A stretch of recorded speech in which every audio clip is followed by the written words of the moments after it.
Welcome to Season 3 of Trap Talk. Brought to you by Craigoff, the choice of champions.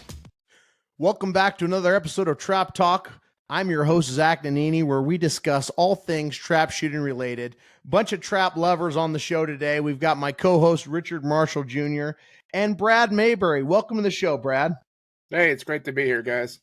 Ricky, you've known Brad for a long time. Give the people a little intro on what he does, where he's from, and why we love him so much. He's from Sparta, Illinois. I mean, that's where he lives at now, or close. No, yeah, yeah, close. I mean, but he is the head guy for trap and skeet for the World Shooting Complex. So, yep. Brad, you've been doing it what, 3 years now? 4 years? In COVID, I got the official title. Yeah, okay, so 5, going on 5 years. Yeah. Because during COVID Grand, you actually came over to Missouri and worked that, and you were the guy that actually made sure that shoot ran pretty well because you were actually going back and forth. Right. We'll get into that in the episode here, but right. Brad is the guy. If anybody wants anything done at Sparta, you get a hold of Brad. That's it. No one else. Well, yeah, I've known you for some years now, Brad, and you've always run a great shoot over there. And then on top of that, we've spent a lot of time together because now that we've got the Trap Talk store, when Dad was up there fixing the store and renovating and doing everything, you were like his go-to. He's like, I got to call Brad. I got to get in here and I need some guys and all this other stuff. So, we really appreciate all the help that you put in the effort into helping facilitate us make the dream come true. And that's why you're repping that Make Trap Great Again hat. I mean, it looks good. That's a John Slinker special, but Slinker special. It looks good on you. So today's episode, just for the folks listening, we really wanted to talk to Brad about what it's like to run a shoot.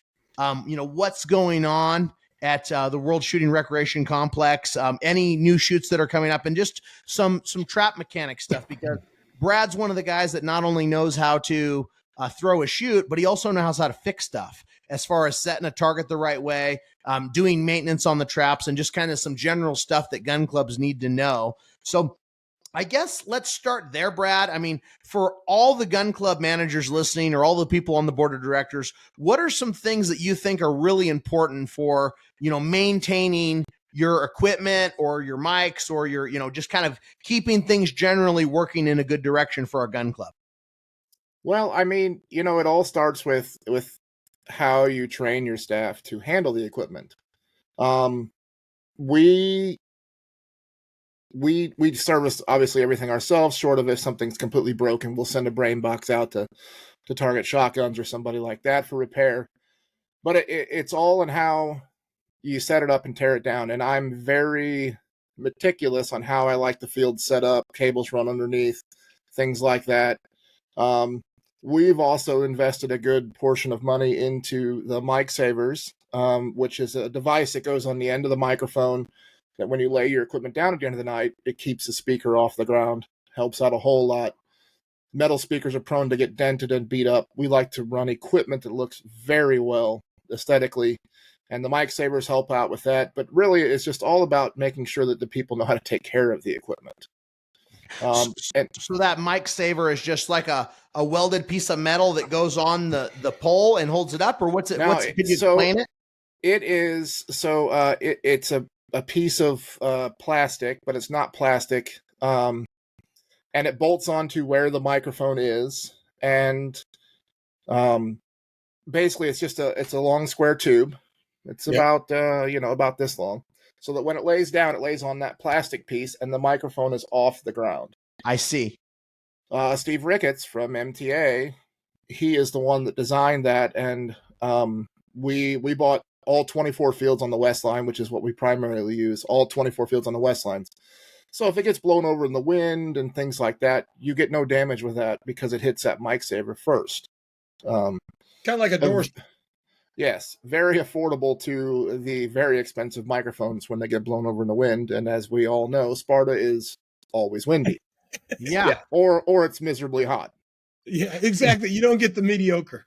No. Yeah, you need that air conditioning running when you're down there. That's for sure. For sure. All right, folks, we got to take a quick second and give a huge shout out to our title sponsor, Craigoff. Me and Ricky both shoot them. We both love them. Yeah, best gun in the industry. I shoot them. I sell them. nothing better, folks. Get yourself a Craig off, your scores will increase. Yeah, I mean, Ricky's got hundreds and hundreds of hundreds with his. I mean, I've got a few hundreds, but I'm always working to get a little bit better, and they definitely help me, that's for sure. So on top of that, we also got to thank Winning. I'm wearing the shirt today. Love this shirt. If you're down at the Grand, pick one up. Yeah, Winning, like I said, Zach, hundreds and hundreds and hundreds with my Winning stock. You know, get a hold of Bobby, Luke, Bill, get an appointment set up. They will make you a better shooter with that Winning stock. Of course, yeah, the Grand's the great place to do it. Give them a call, get on their book. It's worth your time. Just remember, winners shoot winnings. With that being said, let's get back to the show. So that stop. So what do those usually cost? You know, I'm not sure. I would have to look, and it was less than $2,000 to do 24 fields, I believe. Yeah. So not bad. Doing basically 90. What is that? 90. So 25 times 4, so 100 to do 100 microphones. Okay. No, 125 microphones. 25 times 5. Yeah. Yeah. So 125 microphones. So that's fairly reasonable. You're about $15 a piece. Yeah. That's not bad at all. I mean, if you just imagine if you broke one mic, what that's going to cost you, right? So every time you break one. So that really helps us out because everybody's used to just laying the speakers on the ground. Well, they're going to get damaged or they're going to get wet if it rains. You're going to get some kind of moisture in it. It creates a barrier, keeps the speaker off the ground. It literally takes 2 minutes to install.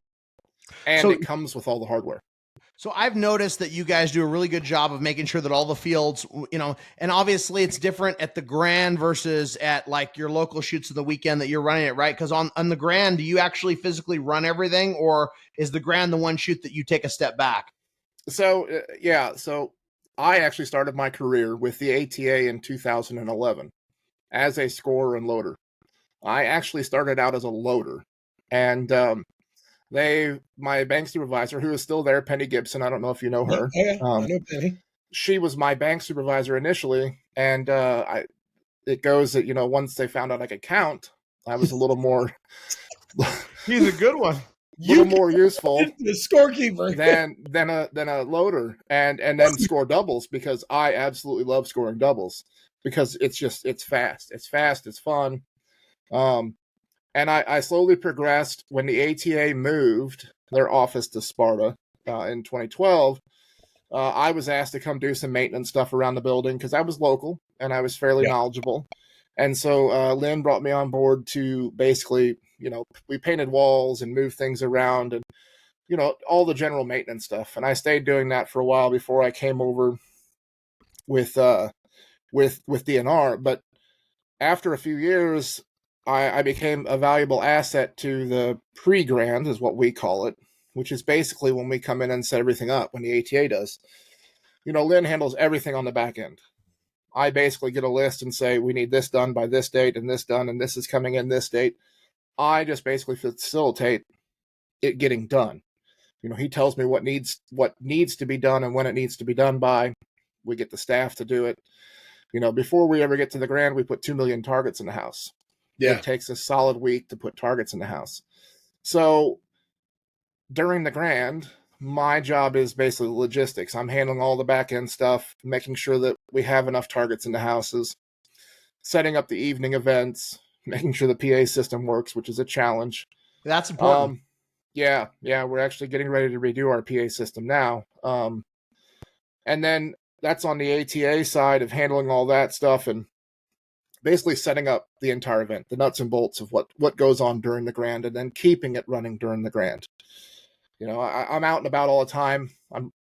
Most people probably see me just driving around, but I'm waiting for that phone call when something breaks for me to go fix it.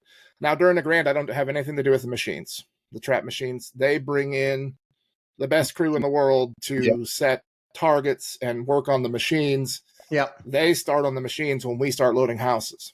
They're doing full service on the machines, angle mastering every field. So during the Grand, I'm just handling the back end stuff and making sure that we have a night load crew. And then on the DNR side, I'm handling some of the building related issues or vendor related issues, power issues on our side. So I kind of split my time during the Grand for both of those entities. But my guys on the DNR side handle all the cardboard, trash, hulls. trash alone, we're two roll-off dumpsters a day, every day. And well, I would think it's got to be huge. I mean, just the amount of, the hulls, cases of shells, and then with all the vendors, I mean, every day they have garbage from all the food and lunches and stuff. I mean, everybody's eating all that stuff. It's got to be the Target boxes. I mean, that takes up a dumpster itself, I'm sure. And so we don't throw cardboard away; we recycle it. So we have that added into it as well. The DNR side of it, we do it with 14 people. Our staff is about 14 strong. Couple people during the day that basically pull our trash midday, and the bulk of the crew is at night handling, getting everything else ready for the next day. Yeah, because I know you guys have a huge night crew, because we see you, of course, last year, of course, we had the Trap Talk building open late every night normally. Yeah. And you guys are always, especially, and you can't do a lot of stuff till after shoot-offs are over even. Right. So, and I can remember years ago when I first started, it wasn't uncommon to see night crews on both sides, the ATA, which they're loading the houses, and then my night crew guys that are picking up the trash and stuff, 3 and 4 in the morning. We've got it down to now 90% of the time, nobody's staying after midnight. That's fantastic. If it's a shoot-off situation, I'll bring people in early in the morning to clean that area up, which is what usually happens. We have a morning crew that'll come in and take care of all that. So we've really streamlined in the decade plus that I've been there of basically how to get those crews where they need to. And I have a great staff that work with me that have been with me several years as well. So do you have the same staff over and over every year that come back? Yeah. I'm sure they have other jobs too. So it's I'm lucky enough that I started out with high school kids, and that's what I like to do. I'll get somebody that's a junior in high school, and like right now, my second-hand man, I got him when he was a junior in high school, and now he's a sophomore in college. And so during the winter, the schedules get a little, he's working Mondays and Fridays this year, and then some days on the weekends. Yeah. So usually during the day, it's just me and our front desk attendant on the trap and skeet side. But I'm lucky enough that I've had those guys for a long period of time. I can just tell them what to do, and I know that it's going to get done. And I have 2 guys like that. So, and basically this year they're training their replacements for when they go away. And unfortunately, there is a vicious cycle.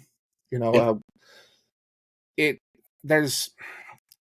can't pay somebody a whole bunch of money to do that job. No, it's not a career to be. It's just a job for the time being. A couple years, you do it, pass the time, and then you kind of roll to the next stage in life. So it's obviously got to be hard to find good people consistently. It is. And I've been blessed with 2, and I've got a third one that's coming along now that we're working with, which will take over for those guys when he leaves. All right, folks, we got to take a real quick break and acknowledge the official target of the ATA, White Flyer. They've been sponsoring us since the beginning, and they make a great target. What do you think, Rick? It's the best target in the ATA. Shout out to everybody there, all the reps, Bill Daniels, Josh Taylor, Nick Arnold, Robert Crow, everything they do for the sport and all the shoots. Really appreciate it. They're always there. They're always trying to make a better target, and they're always supporting the game that we love so much. With that being said, let's get back to the show.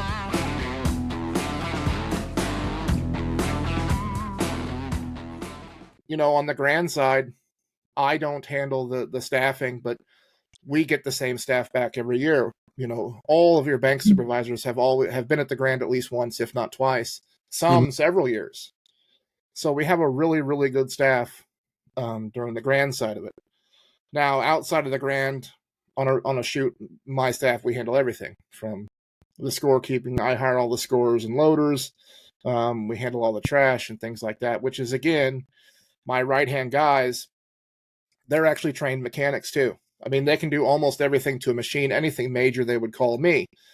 But they can fix jams, they can fix a machine that's went out of angle or, CVR stuff. That's all. CVR stuff is very basic. It's just plug and play. But right now, my guys are working on the skeet machines. We tore our skeet machines completely down to the frames this year, and we're overhauling the skeet machines. And so I've showed them how to do it on 2 machines, and they picked up instantly. They're both mechanically inclined people, and so they're rebuilding the skeet machines, and I'm just I check on them every once in a while. So what I'm hearing in general is maintenance. I mean, you guys seem to be doing maintenance on your stuff. It's not like you could have a trap club and just throw machines in there and leave them for 10 years and not touch them, right? I mean, you're constantly going through and checking things and cleaning things and adjusting things at some level. Is that correct? Yeah, I mean, to some degree, yes. The we all have pat traps, and they're just good, reliable machines. I hear a lot of horror stories from other clubs that have pat traps, and I don't know how you can get behind on the maintenance on a pat trap, because there's nothing to the maintenance of a pat trap. Some O-rings, some brushes, a brake. You're checking fluid levels and greasing things. This is all very basic stuff. So yeah, it's all maintenance, and whether it be the PA system or, I'm very particular on lights, the lighting. And building lights. We had like 40 building lights out, so my guys were going through and replacing all the building lights. We want the facility to show the best picture possible when people come out to it. Well, it's the World Shooting Complex, I mean, we know, since we have a building there, there is the maintenance, and I mean, I've been involved. I sold guns for Game Masters, and now that's done. But we had a building there that there's issues. You have little stuff come up. I mean, faucets. I remember, someone like, well, who do we call? I'm like, you got to call Brad. Yeah. Brad's the guy behind everything. So not only are you doing stuff, you're the head for trap and skeet all the time, but also like during the Grand, you also, and other times, you're in charge of all the maintenance on the buildings too. Yeah, a good majority of it. We do have another person that handles some of the maintenance responsibility. But for a majority, if we wanted to get it done, we rely on our staff to get it taken care of. Now, we only do things to a certain level. If it's above what we feel comfortable doing, we will go to a contractor. Like plumbing, there are certain plumbing things that it's not in my purview to even try to work on. We'll just bring somebody in. We have local plumbers nearby that we can bring in. Same thing with electrical. We had an event, it's been years ago, where we lost the whole substation, and I go into the substation to try to turn it on. Well, it was melted. And the electrician's like, you probably shouldn't be in that 25,000 volt enclosure. And I said, noted. You won't see me in there again. I'll call you next time. I'm out. So yeah, like some of that stuff, we pass on to people that are more knowledgeable than us. The small level stuff we can all handle. We can paint walls, and we can fix outlets and light bulbs, and another big general maintenance. General maintenance, general facilities maintenance. All right, Trap Talk listeners, let's take a couple seconds and thank a couple more sponsors. First of all, Remington's been with us since day one. I've been shooting these shells since 2007. I shoot the Nitro 27 from the 27-yard line, ounce and eighth, 7.5, and STS ounce and eighth, eighths for singles and doubles. They've worked great for me, as they do a lot of top shooters all around the country. Give them a try. Don't forget the gun club line when you're practicing and you're wanting to save a little bit of money. We'd also like to thank another sponsor, Outlaw Engineering. Randy Freston, R2. I've known Randy since 1988. They do engineering, surveying, drafting, GIS, civil, structural, land development, wetland permitting. They do it all. And they're friends of trap shooters. I mean, they're a trap shooting family. They've been in the ATA forever. His dad's been involved. They're involved. They're a beautiful family. They're great people. And we just love that they listen to the show, and we love that they support Trap Talk. Yeah, his dad was past president in 1989. So I really want to thank those guys for the support. I really appreciate it here at Trap Talk. With that being said, let's get back to the show. So getting back to the trap side, it sounds like we talked about, changing brushes, changing rubber bands. Are you a big fan of sanding the arms? I mean, I know we talked to Sean Hawley about that. Do you guys utilize that at all, or we no? Do. Or we do sand the arms every day that we're going to have an event. Now, on your average weekend and things like that, probably not. We may hit them, we may not. It just depends. But for an event, it is. We have a 2x4, not a 2x4, but a 1x with sandpaper on it. We do give it a little buff. Now we're also, for the people listening that might not know why do you scuff the arms? What does it do to the target to make it better? I just feel that it gives it a better presentation, maybe a little spin, a little more traction on the target. We just see that it does fly a little better. The target does. It's more stable, Zach. When you sand the arm, it roughs that rubber up just enough to where grab the it target. grabs on to that target. Because you do get a lot of natural debris and the pitch material that comes off the target and does coat the arm. Yep. On the arm situation as well, we replace our arms every other year at the shooting complex. I see. Unless so they've you're failed throwing or a there's ton an of issue there. targets. We are. How many targets do you throw annually there? I think that our mega target award, which includes the grand, is over 4 million. Yeah. I wanted to say that I just did my rebate for White Flyer a couple of weeks ago, and I wanted to say it was 500,000 or 600,000, maybe a little more than that. I'm not 100% sure on the west side. From the west side, including not including the grand, because you probably are throwing 500,000 targets or more just between the U.S. Open and the local shoots in the leagues and the practice that you do on that side. Oh yeah, for sure.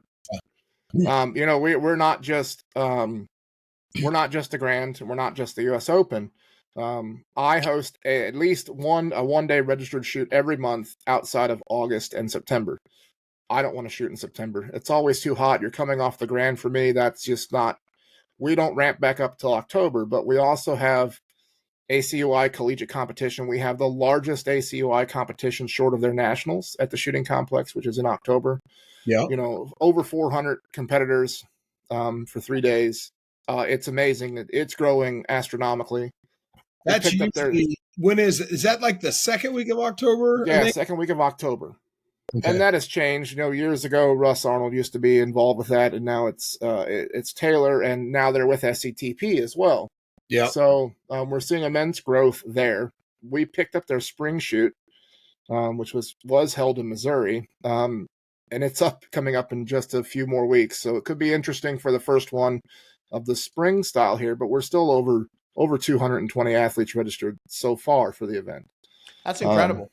And they're shooting everything: trap, skeet, and sporting. Trap, skeet, sporting, trap doubles, skeet doubles, and super sporting. Yep. Boom. And so you guys are doing it. I mean, you're throwing some big shoots. Yeah, we have SCTP State, which is 400 athletes. We have an SCTP Regional, the Southern Illinois Youth Shooting Association, Youth Shooting Sports Association, is immense. There's over 400 registered athletes in the Southern Illinois Youth Shooting Sports Association, which is just the southern half of the state. Yeah. I mean, it's phenomenal. What about skeet? I mean, you guys used to throw a big skeet shoot once a year, and then are you guys still doing any of that, or is that kind of dwindled down a little bit? Yeah, I mean, we don't put our own skeet shoot on. Okay. Because of financial reasons associated with skeet. Yep. We don't have the luxury to pay certified referees the way that some other facilities can. Yep. But we do have an outside guy that lives in Missouri that puts skeet shoots on at our facility. Skeet, just when it went away, it's hard coming back. Yep. We are seeing a very large increase in our public shooting, just not the registered side, not the NSSA side. But, I mean, NSSA registered targets, we're right there at number 2 in the state because of our youth programs. SCTP State is required to register their skeet targets. So, I mean, we throw skeet 10, 12 times a year at 4 events, just not public events. But so now we've maxed out how many fields we have. We have 24 skeet houses. We don't have machines in 24 houses. Okay. They would always used to bring in Promatic to fill the other machines for the large event, which is the SCTP Nationals.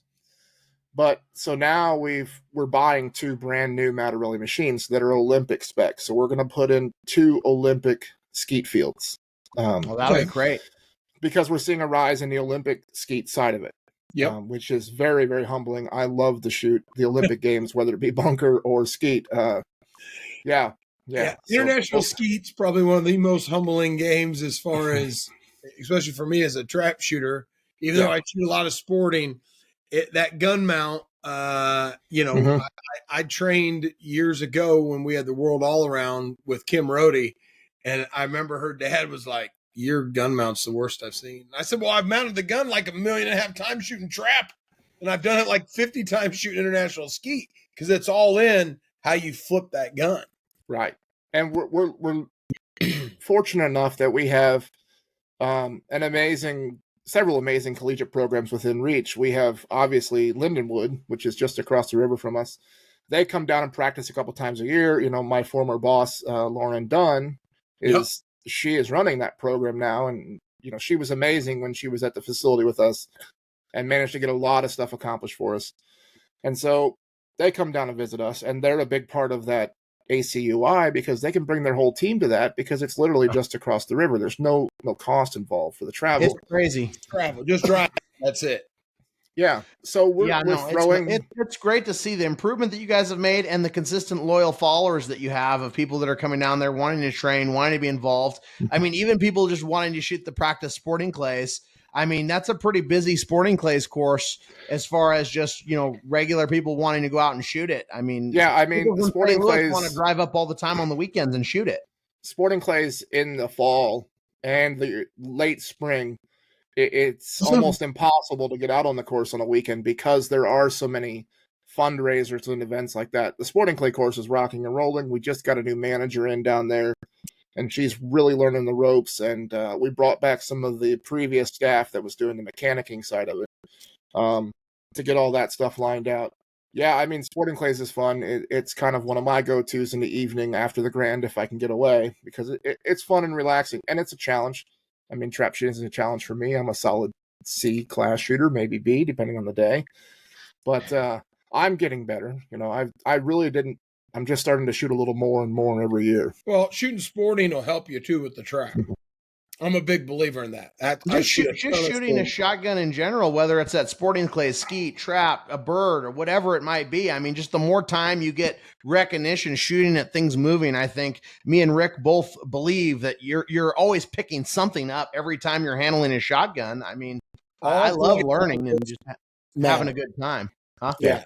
That's one thing. And that's the cool thing about the World Shooting Complex is you do have, I know skeet's not open during the Grand, but we do partake, you know, and I know all the kids, you know, they like to go up and shoot sporting, you know, a couple times during the Grand. And I've had some parents like, I don't know if I want my kid doing that. I'm like, it's fine. Let him shoot.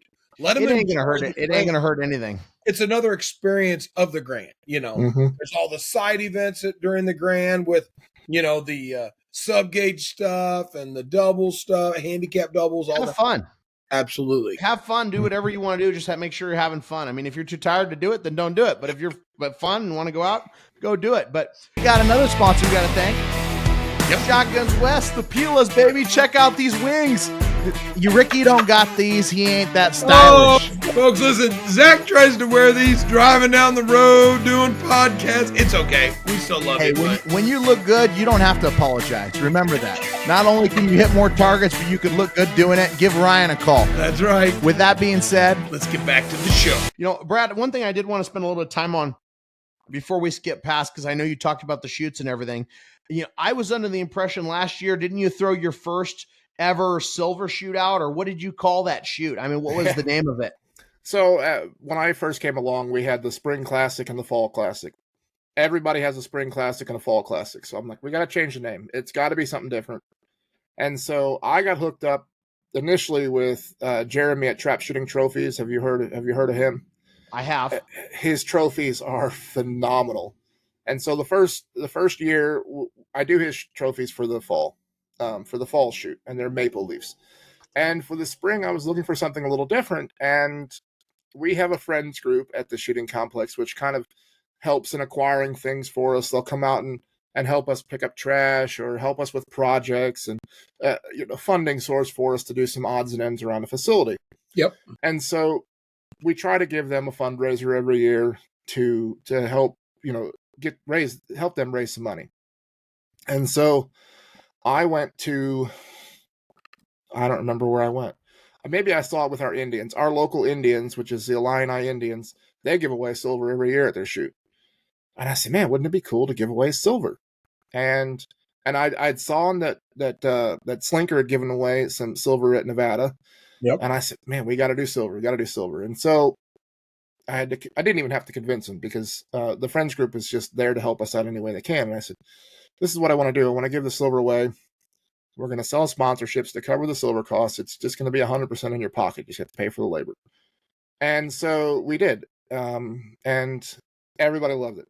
We gave away graded silver eagles and 1 ounce bars, 5 ounce bars, 10 ounce bars. So this year, and we had fairly good attendance. Last year we were handicapped with, they put a kids shoot at a different facility nearby us on top of it. So our numbers weren't exactly what I wanted. We didn't lose money on the shoot, but we could have been so much more. So this year I was like, well, I called John and I said, hey, can you give me the contact info for Mid-State Precious Metals? And so he did. And so I reached out to Ron and I said, look, this is what I want to do. This is what we've done in the past. And so he locked me in at a rate. And I mean, I think we were on track to get about 20% more silver because we went through him than where I bought it at online previously. And so the program is just about ready for that. We'll be releasing that in the next week or two, but it's a 3-day shoot. Singles, handicap, doubles, 200 singles on Saturday and then a doubles event. And then we're also going to we shoot a lot of wobble here. People love the international. It's a game that I love to throw and have a good time. So we're going to do an international event where we give away a 10 ounce Cougar Rand to the winner of the international competition. Only 3 places, first, second, and third, 10 ounce, 5 ounce, 2 ounce. And it's all international currency between Cougar Rands, Mexican libtards, and then British pounds in silver. So something different, international, which international is 2 shots per bird. Yep. And I crank that machine up until it breaks the target, and then we back it off. And then I widen the angles out as far as possible. Like the old guys say, the 3-hole targets or whatever, 2-hole, yep. whatever, as wide as you can get without bouncing off the walls. And it's very humbling. You get targets it's hucking out of that house. It is out. Yeah. That sounds like fun. What yardage are you going to shoot it from? Oh, it's hard enough to shoot at the 16. We're just going to leave it right at the 16. Okay. I mean, so 16 yards, 2 shots, 100 targets? Is that 150? 50 targets. 50 targets. Okay. So you're basically putting about 18 turns on the spring then. I guess from start, yeah. Something like that. Because we ended up last year at Wisconsin State shoot. Ryan Glow and I had to shoot off the singles, and Jay kept putting 2 turns on every round, and we got up to 18 turns, and we were still straight. And we shot 2 more rounds, and he's like, "Okay, you guys got to figure something out." We're like, "All right, let's shoot handicap." And he goes like this, and we go, "No, back it off to legal, but throw it to the stake and add a turn." We ended up going 3 more rounds. And he kept adding turns to it. And I was like, Jesus, but yeah, and then you put it on wobble. That's going to make it even. Ooh. Now, is it below the roof? No, we keep it right at the roof line. Okay. But that's the ones that get you, because as somebody that, for me, I hold high. I hold high on the house. I don't even see the target come out. So I got to lower my hold point, which is just crazy to do. But it's fun. We have a wobble field open every day we're open. So nice. And we crank it up as much as possible. And so the next step we're going to do is we're going to probably put a spring on it instead of a band, so that we don't wear the bands out so much, from cranking them all the way up. So it's fun. And then we got heavy into the black lights, and we did some black light 5-stand and some black light trap that went over really, really well. So we're going to do a black light 5-stand as well. The Cosmic. Yeah. Yeah, we went out and we bought our own equipment. Our friends group once again helped us out, and they bought all the equipment for it. And we're actually going to shoot that where we have our 5-stand down by Sporting Clays, and it'll be a massive, instead of compacted on a trap field, it'll be a very large 5-stand. Oh, nice. So, yeah. And the Cosmic 5-stand is great. My local club here in Lincoln, Trapaskeet, shout out to them, and John Sturts, he's the one that does it all. But we have a heated enclosed. I've seen that video. Yeah, and I tell you, I went out and shot it. It gets very humbling. I mean, I think I broke like 37 or 38. You can't see the end of your barrel, but here was the worst. John loves to throw some crazy targets, but he threw a rabbit, and it bounces through all the targets, and it's just like a big blur going by.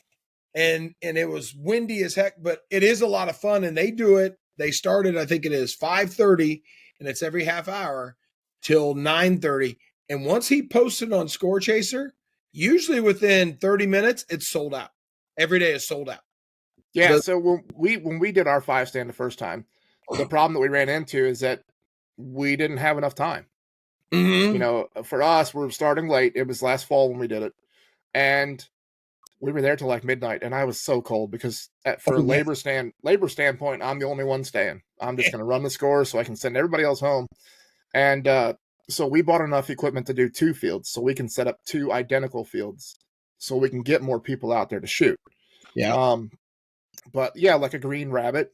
I mean, it's just so crazy bright out there because it's such a big target. And we had a bunch of leftover crush targets.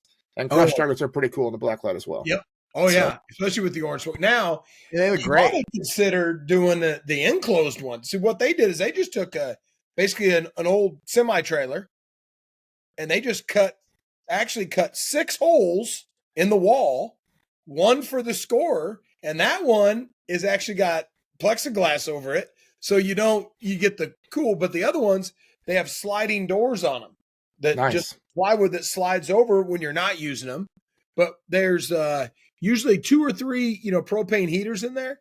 And it's not that day we were out there. I mean, it was bad cold. It's toasty. It's nice. It's not bad. And we used to have a deal on the trap fields here at Lincoln Trap Ski, which was an enclosure you could go in and same thing, shoot trap out of. And those, though, that would get too warm in there. I mean, I was like, it's 20 below zero and you're wearing shorts and a t-shirt so you can go shoot trap indoors. Getting too hot in this month. Yeah, I mean, we went a whole week when we had all that snow and stuff. People just don't come out to shoot trap in that weather. Exactly. And for us, the winters can be really harsh. Not harsh compared to you, but I mean, harsh compared to us because we're seeing 30-mile-an-hour winds. Harsh compared to when you go outside and shoot singles. No, not going to happen. And on the days when we get 40 degrees, you'll have 40 people show up because they think there's a heat wave. I mean, yesterday which was Sunday, we had a lot of people come out because it was the first nice day. I mean, there was probably 50 or 60 people to come out and shoot practice.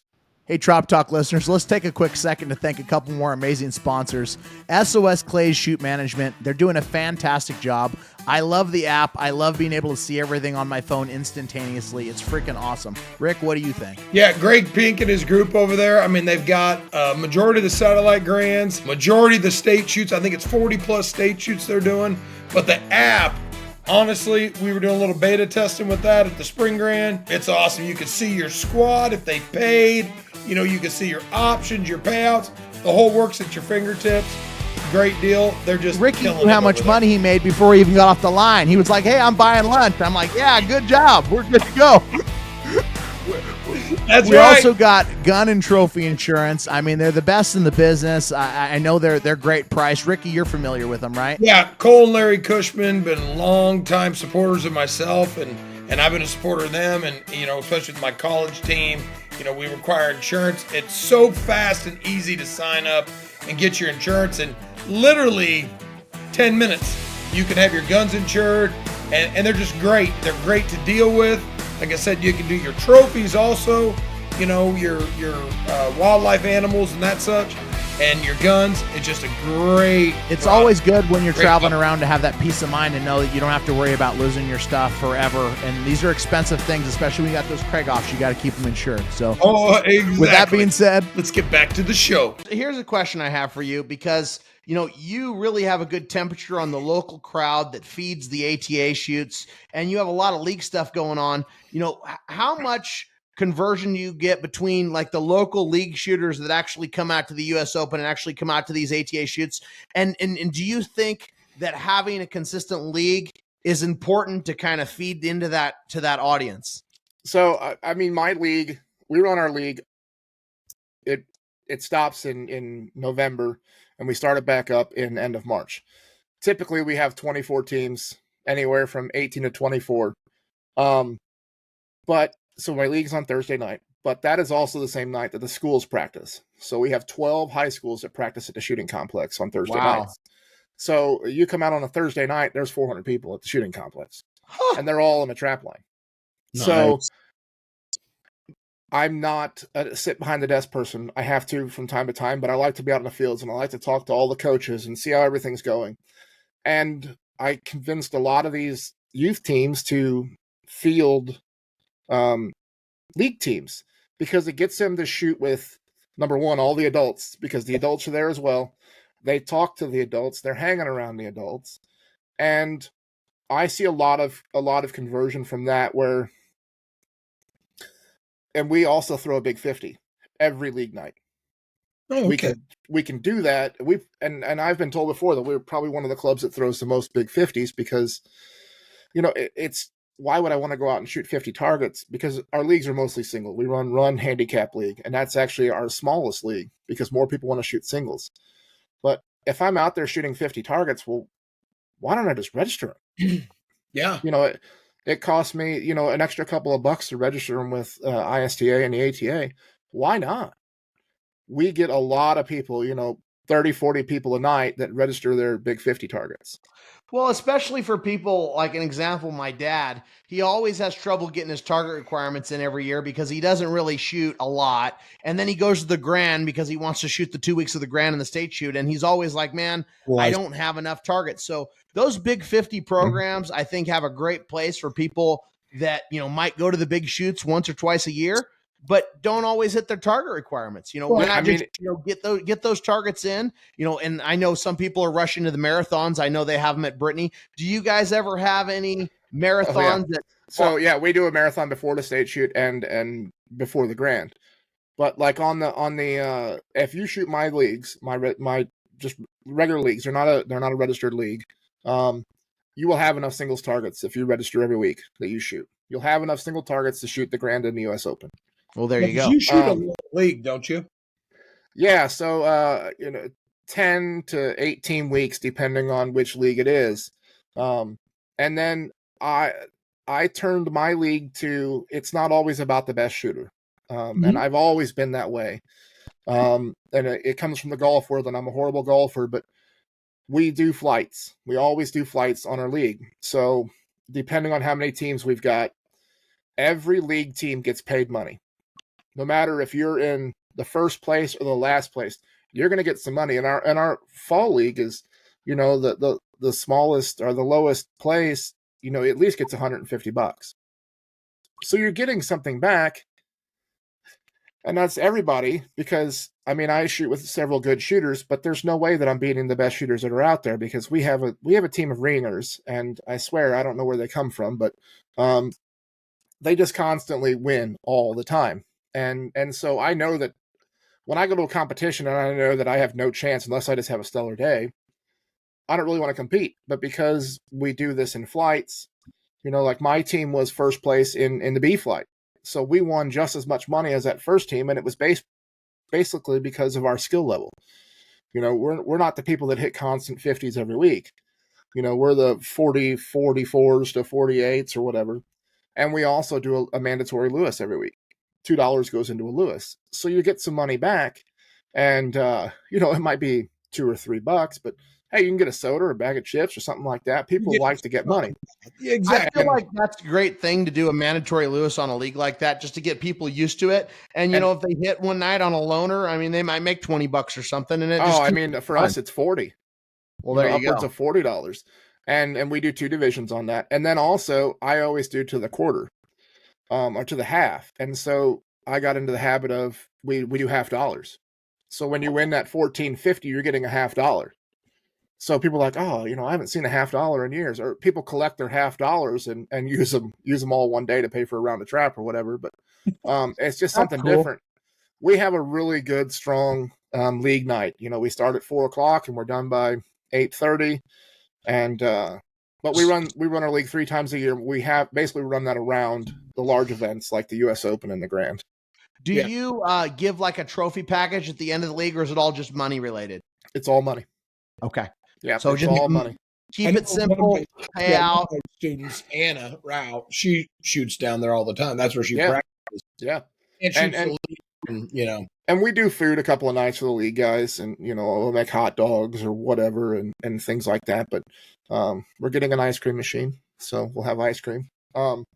But it's just kind of a lot of guys will come in, and the kids, they're with their parents, obviously. So the parents come hang out, and obviously, they can drink or whatever they may be. They're not working with the firearms. So the parents sit back and they have a good time amongst themselves. And Thursday nights are just really, really fun at the shooting complex.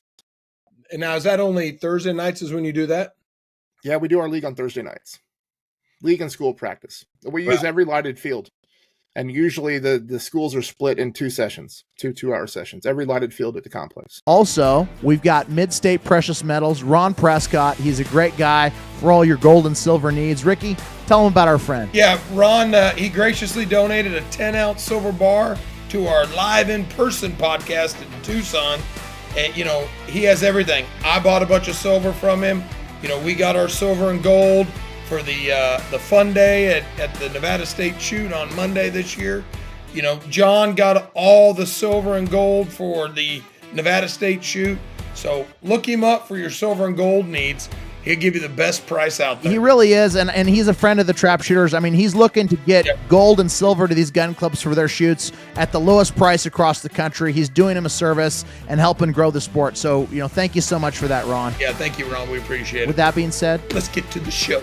So you got a fair amount of nighttime shooting. I mean, really in the year. I mean, there's a lot of it, right? It's not all daytime shooting. I mean, you got as much going on at night as anywhere, right? Yeah, we try to. I mean, to keep more people engaged, especially like, our spring event where we're going to have a lot of locals for the spring event, but we're also going to have a lot of people that are going to be camping. So it gives them something else to do in the evening, go up to the restaurant and get something to eat. And then, after they're done shooting, and then maybe come back and shoot the 5 stand or whatever else we may be doing. You try to keep them involved as much as possible.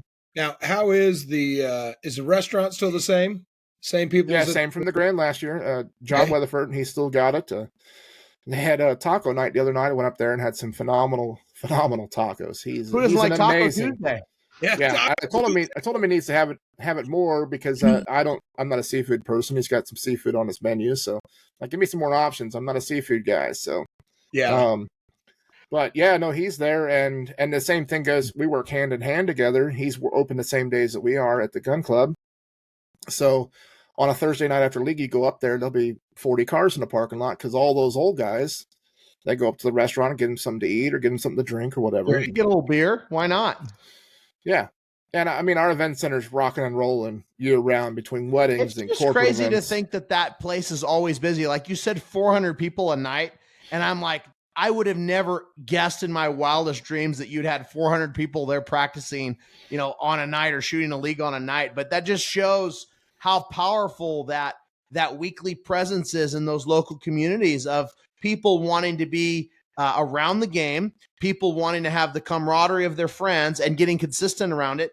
And I can't help but think that that's going to then carry over to wanting to shoot the AIM or wanting to shoot, ATA or wanting to shoot the Grand or whatever it might be. So we're in AIM country here.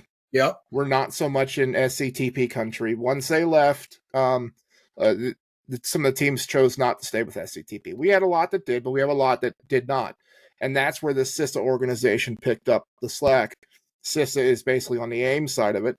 CISA actually competes during the U.S. Open on the east side, and that's which allows the U.S. Open to get a high competition factor because those 400 kids also compete on those events. But CISA picked up the slack on that. So everybody that's there and shoots they're all ATA members, every one of them, and a good majority are SCTP. So, I mean, I submit a lot of new membership packets, and we get to give out, 5 free memberships a year for AIM and 5 free memberships a year for regular ATA. So we give those out, and and they continue to shoot, and they come out on days we're open to the public just to shoot more. We have teams as far as Mascoutah, which is an hour and 20 minutes away. They practice at the shooting complex. We also have teams as close as Sparta. Sparta has a good sharp shooting program.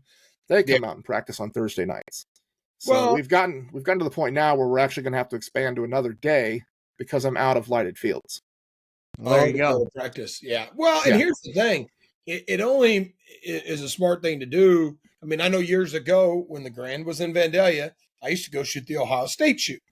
Why? People would say, why you go to shoot that? Well, because it's a month and a half later, you're at the Grand. So you're shooting the same facility, seeing the same background, seeing the same target. And that's why I know Zach comes and shoots the U.S. Open. This year, I don't know. It's up in the air. We might come because my son graduates the weekend prior. We have a bunch of stuff going on the weekend that we're not sure we'd be able to make it to Vernal or not. But, if not, then we're going to come to the Open. That's exactly why I do the Open. I mean, I've got to get my trailer kind of all set up over there, and now we've got the store. But the other is, I mean, the more targets that I could shoot at the World Shooting Recreation Complex, the better. I mean, I would think, get those targets under your belt so you could feel prepared for the Grand and get to see the sight picture when you're picking your fields as well, because there is such a crazy difference across the entire facility, in my personal opinion, of backgrounds. You get into low numbers like 2, 3, 4, which is the west line. I don't like to shoot on the west line. I'm more the 15 to 17 on the east side. I like a further background out there with less trees and stuff, which we are working on. We're mowing even more every year. We're mowing further out and doing more invasive removal to give it the best background as possible out there. Are you going to do that on the west side too? We're trying to do as much as we physically can. We're at terrain limits on certain areas. All right, folks, we got to take a quick second and give a shout out to the Cardinal Center in Marengo, Ohio. They hold the Cardinal Classic, and they also hold the Ohio State Shoot, which is home of the first back fence shootout. Ricky, what do you think about Ohio? Listen, I love the Cardinal Center. I actually broke the first 100 from the 27 there at their very first shoot ever. Great place, Jake Spangler and their whole clan there. They do an awesome job at running the shoots. The Ohio State shoots ran by the Ohio State Association. The Cardinal Classic's right after the Grand. So if you're looking for some more points right after the Grand, hit that up so you can get a little more points than old Zach here. But listen, it's a great shoot. Great facility. It really is. I personally love the RVs. They've got great camping there. They've got a great time, good shoot, good target presentation. Go check it out. It's worth putting on your list. With that being said, let's get back to the show. Yeah, we always shoot on banks, 2, 3, 4. We have the bill. I did it in the years past just because so close to the buildings. Yeah, you're working down there. But now, I mean, in this next year, I mean, I don't know. We'll see. We might change it up a little bit. I might leave Zach down there. He doesn't shoot. You never know where we go. They have their purpose. We always do the games. The ATA does the games on Bank 1. And I love shooting down there because it is so close. I mean, it's a very, very close background. And it's very humbling going down there and shooting a 28 or the International during the Grand because they really crank them up. But, if they let me shoot where I normally shoot, which is right out in front of the clubhouse, field 5, which is a practice field, unfortunately, I'd shoot there all day long because I shoot there every day. Yeah, every day that I go out. It's what practice. You get used to, and what I like about it too, though, is when you do shoot on the west side. I mean, whether it's better or worse, I don't know if that's the case, but you're shooting shoot-offs down there. So if you get a couple days on those fields, you get a couple days down there, and you're like, okay. You don't want to head down to the shoot off for the first time ever and shoot on the west side for the first time ever. I mean, that's why I think that U.S. Open, makes a lot of sense to me because you're shooting pretty much all of those Western fields and you're getting a feel for them. And do you at the Open now? Do you shoot every field on the west side at the Open? Every field down to Bank 1. I'm pretty sure we do not use Bank 1, even though all the way up in front of like Craigoff and all the way over, Rick. So they're shooting all the way to the right on those during the U.S. Open. The U.S. Open only has 3 practice fields. That is 0, 1, and 2. So that's right there in front of the Winchester building. Those are the only 3 practice fields. Everything else is programmed. Now they do it's a 2-trap bank during the U.S. Open. Yeah. So A's and C's. So they use all the way down to Bank 1. They don't use Bank 1. Because if we use Bank 1, we have to close there's a road that's over there. We have to close the road. Okay. So then what other points do you use? Do you go on the east side too? Yeah, east side is Saturday and Sunday. And the first 8 fields on the east side is what they typically use for the U.S. Open. Now, they go down another 30 fields, but that's just for CISA. CISA's with us, but they're kind of kept separate for their scoring purposes. They use the first eight fields on the east side on Saturday and Sunday. The rest of the time they're using the west line, and it starts off slow. Wednesday, I believe that or Thursday, they're not using the whole west line. I think Thursday is when they start to use the whole west line short of field 1. Okay. But it's good. It's a good precursor to the Grand for people coming to see, because, on my side of it, we're going to have all the fields mowed basically exactly how they're going to be for the Grand. They're going to grow again, but we're going to mow again. So you'll get this. What you see at the U.S. Open is what you're going to see during the Grand. Yeah. Well, I know last year at the Grand, I know there was a lot of people complaining about the grass and stuff, but they didn't realize that y'all had both campgrounds were underwater, for several days, and then so the campground is, my staff doesn't handle the campground. The campground has its own separate staff. Yep. But we got a new director. I'm sure Skip Klinger. When he started, we had two lawnmowers, two 0 turns to mow the whole facility. Yeah, and we had a third one that was kind of on its last leg. The spare. Yeah. And basically the managers took care of their own areas. That was so. Me and my staff, we mowed the entire west line, and then the east line we'd brush hog, and then we'd finally get down to finish it with finish mowers. Yeah, it's tough with 3 lawnmowers. It's got to be.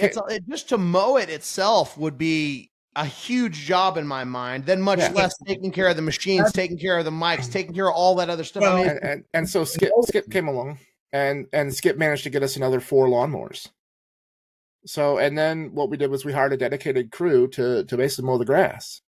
And so that dedicated crew, that's what they're doing, is mowing the grass, because it's always tough to get that east line going for us, because we're so focused on making the west line and the main event center and the drive and sporting clays and the pistol and rifle burn all look good. So good. You can't get it in you can't, there's just not enough time.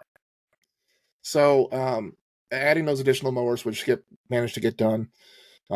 And then, one of our mowers was like a 54, a little tiny guy. And so we got all new backyard. Yeah, we got all new 72-inch John Deeres, and they just screamed. Diesels or gas? Gas. Okay. But I mean, we're changing the oil every 8 days. Yeah. And we got a good crew of high school kids. It was tough going in the beginning, but they got it figured out, and they just mow constantly. The hard part was getting them to use a string trimmer, which we're doing that now. We bought a real nice machine edger. They're going to edge all the trap fields this year. We've been working on it all fall, so it'll be looking phenomenal for next year. All right, folks, we got to take another quick break and thank one of our show sponsors, 73 Pointers Ranch, Jonesburg, Missouri. Rick and Carla Burke, best place in the area to go shoot chuckers and pheasants and have a great time. Rick, we got to get you down there.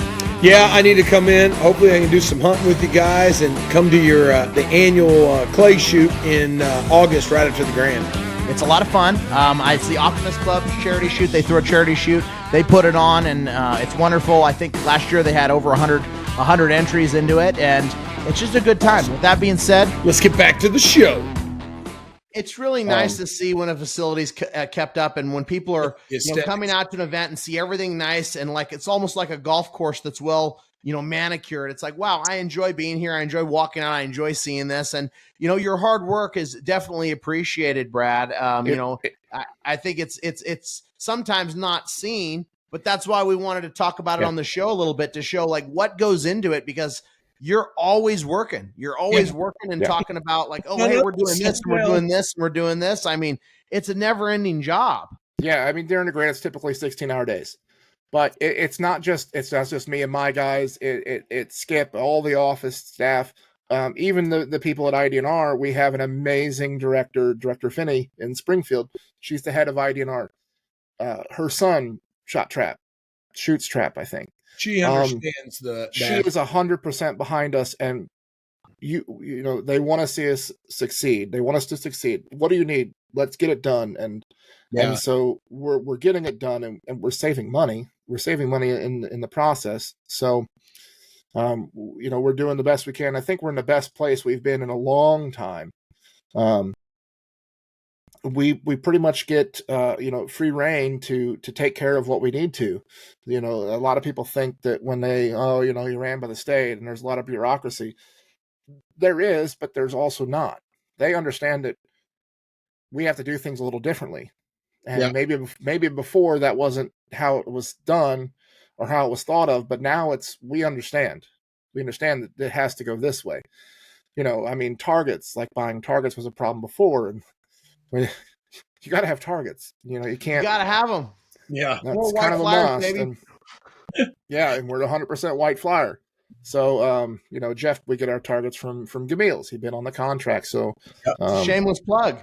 But it used to be that every load was a different contract, and so you can't do that because it takes too long. So we managed to start getting these 3 and 5 year contracts established to get us our needs and basically what we need. And so there's a lot. You're going to see a whole difference this year when you come to the Grand with a lot of the things that we're doing. So perfect. It's really good. I'm looking forward to it. I think it'll be great. Now, is there anything new come up or with the complex or? Nothing really. The spring shoot's coming up.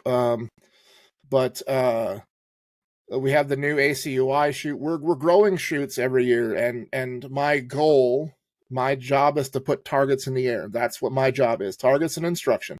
Yeah. And I want to get SCTP nationals back, and whatever we got to do to make that happen to get those events back, and maybe the ACUI collegiate nationals. I'd love to get some bunkers, 4 or 5 bunkers. Anybody got $4 or $5 million they laying around they want to give me. But for a good cause. We're working on those things, and we're looking at grants to get some of that stuff done. And we have an amazing pistol and rifle side. We've got a new manager over there that's doing great work over there with bringing a lot of.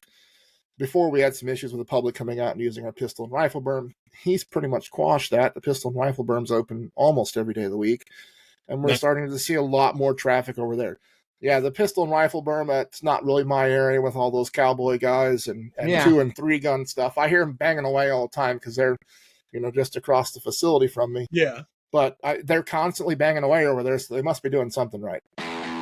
All right, folks, we need to take a quick second and get to a new show sponsor, Big Red Motorsports. Big Red, they're personal friends of mine, Jason and George Lee, and they're also a personal sponsor of mine. Now, I'll say this. Ricky looked great driving around in that side-by-side. I got some free rides down at Tucson, the Autumn Grand. I think it's awesome that they deliver all across the country, and obviously they love trap shooters, they love trap shooting, and they're doing a great job. Listen, they got Can-Am, Kawasaki, CF Moto, Triton trailers. Hit them up. We'll take care of you guys. With that being said, let's get to the show.